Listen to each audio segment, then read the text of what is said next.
Okay, let's start without wasting time.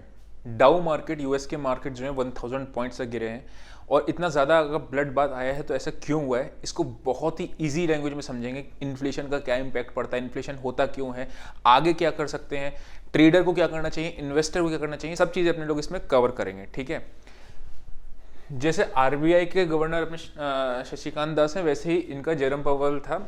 और ये एक जैक्सन इवेंट जिसको बोल रहे थे, जैक्सन होल कह रहे थे, बेसिकली मीटिंग चल रही थी इनकी कि इन्फ्लेशन को आगे बढ़ाना चाहिए या नहीं बढ़ाना चाहिए। उसका आउटकम आया था और जो कि मार्केट को पसंद नहीं आया। उसके रीजंस हम लोग देखेंगे। पहले हम लोग देखते हैं कि आपका डाउ जो है वो अगर आपका 1000 पॉइंट गिरा है, ठीक है, अगर ऐसा हुआ क्यों, अगर मैं बात करता हूं, सबसे पहले हम लोग समझते हैं कि इन्फ्लेशन होता क्या है और क्यों होता है और उसकी वजह से दिक्कत क्या आती है। जितनी भी रिसोर्सेज होती हैं वो लिमिटेड होती हैं सारी। लेट्स से एग्जांपल है, ठीक है, एग्जांपल है, इंडिया के अंदर 10 kg राइस है, ठीक है, इतना ही रिसोर्सेज है, ठीक है, और इंडिया के अंदर जो मनी सर्कुलेशन के में है वो आपका 1000 रुपीज है, ठीक है, इतने रुपए लोगों के हाथों में है, एग्जाम्पल है, ठीक है। तो क्या होगा, पर केजी राइस की प्राइसिंग कितनी होगी, 1000 डिवाइडेड बाय 10, यानी 100 रुपीज पर केजी के आपके राइस होंगे, ठीक है। अब हुआ क्या, कोरोना के टाइम पे बहुत सारे देशों ने क्या करा, इंक्लूडिंग इंडिया, नोट प्रिंटिंग करी, जिसकी वजह से ये जो 1000 रुपए थे इकोनॉमी में, ये 1000 रुपए से बढ़ गए। अब एग्जाम्पल लेते हैं, ये बढ़ के 1500 रुपए आ गए इकोनॉमी के अंदर। तो क्या होगा, राइस तो लिमिटेड ही है, रिसोर्सेज तो हमारे पास लिमिटेड ही है, तो क्या होगा, 1500 जो टोटल करेंसी होगी इंडिया के अंदर, उसको आप डिवाइड करोगे अगर 10 kg से, तो सेम राइस की कीमत आपकी 150 रुपए हो जाएगी, करेक्ट। यानी कि अगर मॉनेटरी ईजिंग बोलते हैं इस चीज को, क्या बोलते हैं, 1000 से नोट प्रिंटिंग होगी, मॉनेटरी ईजिंग करी है। क्यों करी, बिकॉज लोगों के हाथों में पैसा नहीं था। तो उस टाइम पे क्या था, बहुत ज्यादा रिसेशन आने का लग रहा था, इसलिए गवर्नमेंट ने क्या किया, लोगों के हाथों में पैसा दो, लिक्विडिटी इंक्रीज करो, जितना लिक्विडिटी मार्केट में पंप करोगे लोगों के हाथों में पैसा आएगा, परचेजिंग पावर बढ़ेगी। आप भी जानते हो, सब लोग क्या होता है, जब जब मार्केट में रिसेशन आता है, लोग अपने पास सेविंग करना शुरू कर देते हैं और पैसा बचा के रखते हैं। इकोनॉमिकली सेविंग खराब होती है, ठीक है। तो यहाँ पे हो गया, अब ये प्राइसिंग हो गई महंगी सब चीजों की। अब हम देखते हैं कि ऐसा क्या हुआ। देखो, जो यूएस का था, यूएसए में अभी तक मार्केट जो आपने देखा था, एक बुल रन चालू हो गया था, बुल रन मार्केट में चल रहा था, वो क्यों हुआ था, उसका रीजन क्या था, यूएसए का जो इन्फ्लेशन था वो लोग लग रहा था कि वो पीक कर गया है। मैं आपको दिखा देता हूं, एक वेबसाइट है, यहां पे अगर आप देखोगे तो क्या है, यूएस का इन्फ्लेशन रेट जो होता है वो बेसिकली तकरीबन 2% का टारगेट होता है इनका, कि हम लोग इन्फ्लेशन 2%, इन्फ्लेशन क्या होता है, महंगाई, मतलब जो चीज आज 100 रुपए की है अगले साल वो 102 रुपए की होगी, ठीक है। इसलिए जो हम लोग कहते हैं ना, बहुत सारे आपने देखा होगा फाइनेंशियल लोग क्या कहते हैं कि इन्वेस्ट करो, सेविंग में आपका पैसा नेगेटिव होता है। क्यों, इंडिया में इन्फ्लेशन रेट 4% होता है on an average, 4 to 6% on an average. अब होता क्या है, आपका 100 रुपए है आपके पास, अगर आपने ये सेव कर लिया अपने सेविंग अकाउंट में, तो ये 104 रुपए हो जाएंगे, जो आजकल मैक्सिमम सेविंग का रेट चल रहा है। लेकिन इन्फ्लेशन की वजह से जो महंगाई बढ़ती है, वो अगले साल यही सामान 106 रुपए का होगा, तो आप माइनस में होते हो। इसलिए लोग कहते हैं कि इन्वेस्टमेंट्स वगैरह किया करो रादर देन, बिकॉज आपका नहीं तो नेगेटिव रिटर्न आ जाएगा और आपका पैसा घटता चला जाएगा। एनीवेज वापस आते हैं, तो इन्फ्लेशन का जो रेट है इनका यूएस का, वो 2% का रहता है। तो इनका टारगेट क्या है, 8.5% जो अभी है, इसको 2% का टारगेट है। बहुत जमीन आसमान का फर्क है ये इन्फ्लेशन रेट का, इसीलिए। और दूसरा जो अभी हार्श कमेंट्री हम लोग देखेंगे, की टेकअवेज हैं, इनको लगा क्या कि इन्फ्लेशन पीक कर गया, बट जो कल कमेंट्री आई है उसको देखते हैं एक बार, उसमें उन्होंने क्या कहा गया है। सबसे पहली चीज, Fed is not concern. Fed क्या होता है, इंडिया में क्या है, आरबीआई है, ठीक है, जैसे वैसे वहां पर सेंट्रल बैंक फेड है। तो ये अभी कन्विंस नहीं है कि इन्फ्लेशन पीक कर गया, मतलब इन्फ्लेशन नहीं होगा तो क्या होगा, ये लोग फिर से इंटरेस्ट रेट बढ़ाएंगे। अब जो हमने पहले देखा था, अभी मॉनेटरी ईजिंग होती है कि लिक्विडिटी मार्केट में डाली जाती है, वो लिक्विडिटी सक कैसे करी जाए, वो इंटरेस्ट रेट बढ़ा के। उससे क्या होगा, लोन्स वगैरह महंगे हो जाएंगे, लोगों के हाथों की परचेजिंग पावर छिन जाएगी, जिसकी वजह से महंगाई थोड़ा सा कम आएगी। इन्फ्लेशन होता क्यों है, दो कारण होते हैं, एक कहलाता है डिमांड पुल इन्फ्लेशन और दूसरा होता है cost push inflation. Demand pull मतलब क्या, डिमांड बहुत ज्यादा बढ़ रही है, जिसकी वजह से, जैसे राइस था ना, अब राइस की डिमांड इंक्रीज हो जाए, लेट्स से आपकी 5 kg राइस जो था हमारी इकोनॉमी में, उसकी डिमांड आ जाए, लोग कह रहे हैं नहीं हमें जरूरत है 7 kg की है, तो ऑटोमेटिकली प्राइस बढ़ जाएंगे। दूसरा होता है cost push inflation. Cost push में क्या होता है, बेसिकली जो रॉ मटेरियल कॉस्ट है, जो मेरी लागत है, जैसे मैं एक आईफोन बना रहा है, आईफोन बनाने के लिए रॉ मटेरियल्स लग रहा है, वो कॉस्टिंग बढ़ जाए तो क्या होगा, इवेंचुअली जो उसका एमआरपी है, मार्केट प्राइस में आने वाला है, वो बढ़ जाएगा। तो इन्फ्लेशन का दो तरीके से होते हैं। अब इसको सब कैसे किया, उनके हाथ से इंटरेस्ट रेट बढ़ा के।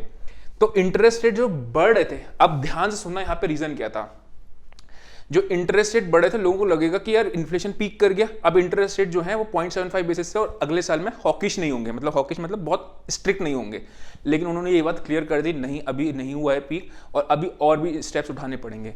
कुछ इन्होंने थोड़ा हिस्ट्री का भी दिया कि हिस्ट्री में क्या होता है, जो लेबर मार्केट है उसमें बहुत ज़्यादा इम्पैक्ट पड़ता है। देखो इन्फ्लेशन ना हमारे जैसे मिडिल क्लास लोगों के लाइफ में बहुत ज़्यादा इंपैक्ट डालता है, बिकॉज अगर आज कोई चीज़ 100 रुपये की है और अगले साल वो 110 रुपये की हो जाए तो हमारी अगर इनकम नहीं बढ़ रही उस प्रोपोर्शन में तो इन्फ्लेशन हमें खा जाएगा। तो सेम चीज़ है। तो यहाँ पे जो हिस्ट्री में आपने देखा था कि उन्होंने इन्फ्लेशन को सीरियस कंसर्न नहीं लिया था, उसकी वजह से क्या हुआ था, आप लेबर मार्केट में बहुत ज़्यादा वो पड़ गया था, इम्पैक्ट पड़ा था। तो ये सारे रीजंस हैं जिसकी वजह से आपका मार्केट इतना नेगेटिव रिएक्ट किया। अब ये आ जाता है हमारा पोर्शन कि रीजन क्या था। अब हम लोग चलते हैं इसको नेक्स्ट उस पर लेके कि अब हम एज अ ट्रेडर और एज अ इन्वेस्टर करे तो करे क्या। ठीक है, अगर मैं बात करता हूं, ये कौन सी कैंडल है, 19 अगस्त की। ठीक है, यहां पे हम लोग जो अभी मैं ट्रेडिंग की बात कर रहा हूं उसके बाद में हम लोग इन्वेस्टमेंट्स की बात करूंगा, इन्वेस्टिंग का क्या है हमारा। अगर आप देखोगे ये जो डेटा जिस तरीके से हम लोग सेटअप पे ट्रेडिंग करते हैं, डेट क्या है 19 अगस्त दिख रही है, ये डेट है। और समवेयर अराउंड 10:30 बजे के आसपास ही अपना ये यहाँ से नेगेटिव होना शुरू किया था, बैंक निफ्टी का यहाँ पे था। अपने को समवेयर अराउंड इस कैंडल पे ही इंडिकेशन मिल गया था कि यार आपका मार्केट नेगेटिव होता है। ठीक है ना, अभी ट्रेंड चेंज हुआ या नहीं हुआ है, लेकिन एटलीस्ट हमने बाइंग की पोजीशंस को तो एग्जिट कर दिया ना। बाइंग की पोजीशंस तो नहीं रखी, प्रॉफिट होना हो वो तो सेकेंडरी है, पहले लॉस बचाना है ना। तो यहाँ पे अपने को पता चल गया। इसके अगले दिन अगर आप देखोगे 20 को, तो उसके दिन हम लोग देखते हैं ये कंटिन्यूसली इस दिन भी नेगेटिव है। ठीक है, ये डेटा आपका जो है नेगेटिव है। हम लोगों का काम क्या होता है, डेटा और प्राइस सेक्शन इन दोनों को मिलाते हैं। अगर मैं बात करता हूं यहाँ पे इसकी निफ्टी की, तो यहाँ पे डेटा ने बता दिया कि यार हम नेगेटिव हो चुके हैं। ठीक है, अगर आप मेरे डेली एनालिसिस वाले व्यूअर होगी तो आपको पता होगा कि यहाँ पे आने से तक पहले ही मैंने आपको बता दिया था। यहां तक मैं आपको बाय ऑन डिप्स का कहता था कि मार्केट में बाय ऑन डिप्स करो, बाय ऑन डिप्स करो, बाय ऑन डिप्स करो। इस जगह पे मैंने आपको बता दिया था कि मार्केट में अब दोनों साइड की अपॉर्चुनिटी ढूंढो, सिर्फ बाय ऑन डिप्स से मत रहो, सेल ऑन राइज भी करो। और अगर आप शीट के व्यूअर भी होगे तो आपको पता होगा कि डेली बेसिस पे हम लोग कहते हैं कि बोथ साइड अपॉर्चुनिटी मिलेगी।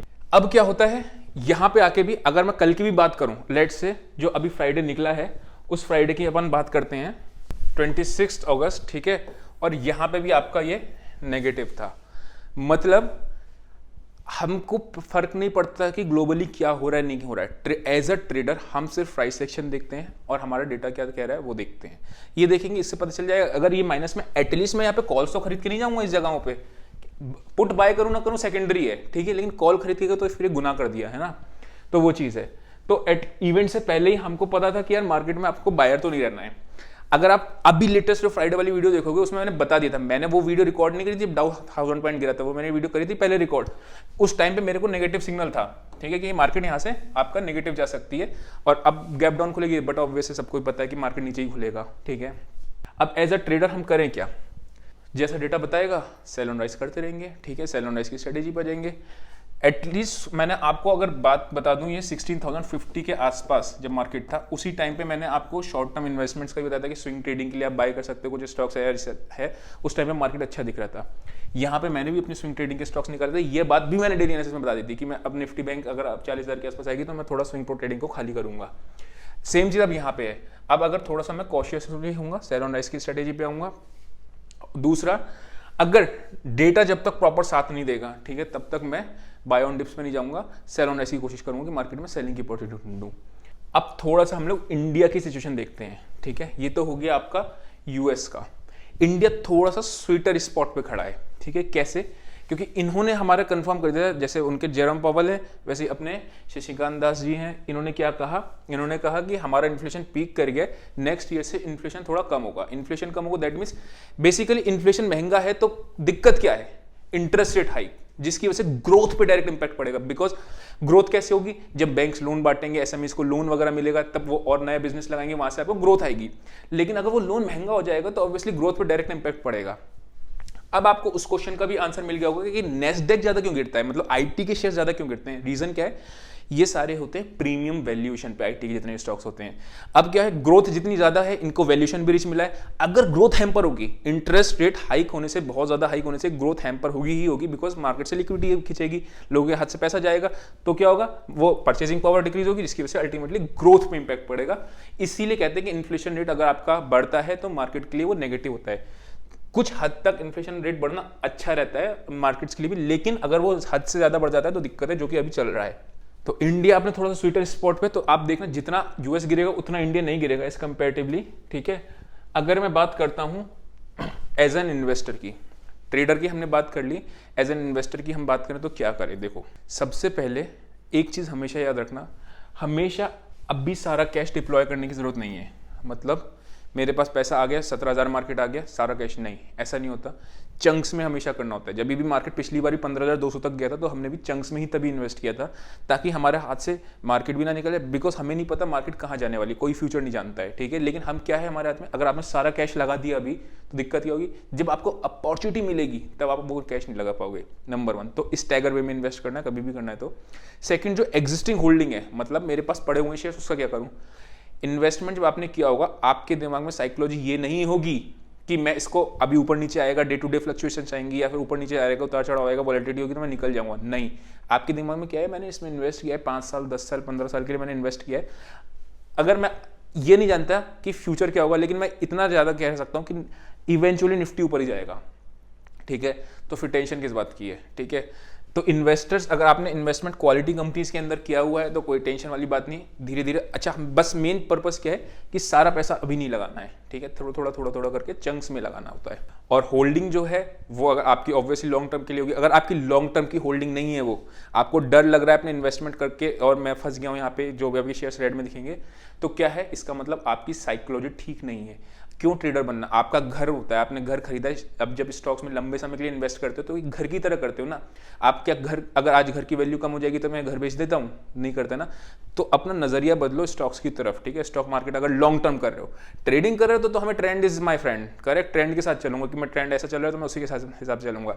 लेकिन अगर आप इन्वेस्टमेंट कर रहे हो तो उसको अलग नजरिए से देख। तो आई होप आपको समझ में आया हो किस तरीके से इन्फ्लेशन होता है, ग्रोथ होता है, क्यों आईटी कंपनीज गिरी, इन्वेस्टर को क्या करना है, ट्रेडर को क्या करना है, सारी चीजें आपको आंसर्स मिल गए होंगे। आज के लिए इतना ही, see you next video, till then bye bye.